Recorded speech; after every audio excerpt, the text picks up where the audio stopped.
Anime is just for kids. Yes, every anime you can think of, from Attack on Titan to Note to Jujutsu Kaisen, Naruto, every anime you can imagine is just for kids. Not just kids shows, they are all just kids cartoons. These are not my words. What would you say if you heard that? Imagine in 2024, almost entering into 2025, if someone told you that anime is just for kids, what would you say to that person? You would think that they are insane or like they have lost their mental stability or something. But here's what I found really shocking. Sony execs dismissed anime as kids cartoons in breaking new Crunchyroll report. Let's dive into this together. Breaking new report at Bloomberg reveals that executives from Crunchyroll's parent company, Sony, wrote off anime as kids cartoons.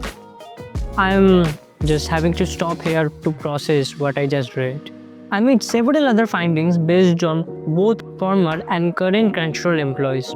Cecilia D. Anastasio and Takashi Mochizuki's new report at Bloomberg revealed the experiences of 18 current and former Crunchyroll employees, revealing rare insight into the company's operations. Notably, those employees expressed concerns over Crunchyroll's modern direction, citing impractical growth targets, layoffs, and reduced morale following Sony's takeover, which resulted in the merger of Crunchyroll and Sony-owned Funimation. Notably, Crunchyroll's culture, which had previously been described as rather positive pre-merger, is now uncertain. According to Bloomberg, just 39% of workers say management communicates a strategy that motivates them, down from 51%. Sony execs were also described as being dismissive of anime, writing it off as kids' cartoons.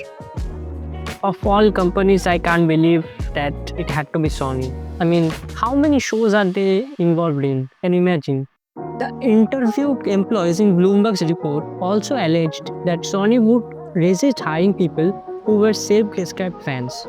Okay. Moreover, Crunchyroll reportedly ignored employees' angers over the announcement that digital copies of Funimation anime wouldn't be transferred to the platform. Anime voice actors have likewise recently described negative experiences with Crunchyroll.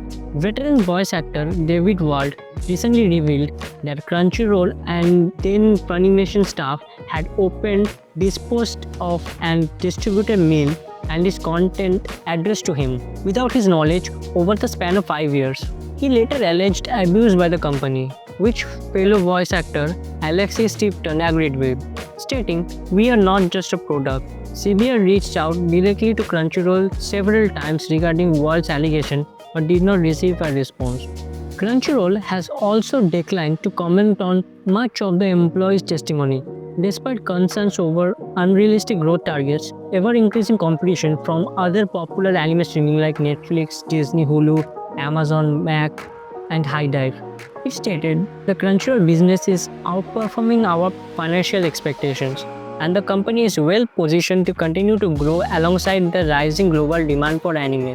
The company also aims to further diversify its fan base by adapting non-traditional source materials, webcomics as seen in the case of Solo Leveling and American The Beginning After the End series. The Crunchyroll CEO Rahul Pureni shared this year that the company will also work directly with Japanese creators to develop anime series based on Indian characters, themes, and stories. Yeah, that would be great if they can represent India well.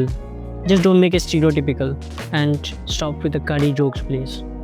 The merger between Crunchyroll and Funimation also faced difficulty.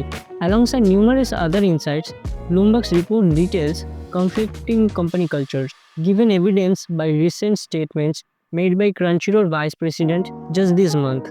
In a recent interview with Brain, VP of Anime Production, Emiko Iejima said, "While Crunchyroll has made further leaps in the industry, we have been working hard to bridge the gap between two teams, Crunchyroll and Funimation, with similar but different philosophies to bring them together.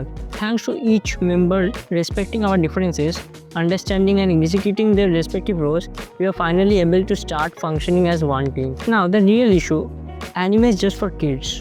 What is your stand on this? If it were like a decade ago, I could have understood it when people didn't know about it and it was just confined to a very limited group. and which was looked down upon. But in 2024, when we have seen like anime movies getting Oscars and anime reaching its global peak, I don't think it's appropriate. And coming from Sony nonetheless, that's the most shocking part. I guess that's the mentality many older generations still. You can't just change everyone's opinion on something. I found someone's opinion on this matter. Japan treats their kids with more maturity, to the point where these are effectively kid cartoons to them. Dragon Ball is a good example of this because it's meant to be family friendly in Japan, even when Americans considered it violent. Saying all anime is for kids is strange when shows like Monster, Berserk, and other seinen exist. Sony is just absurd. I knew it.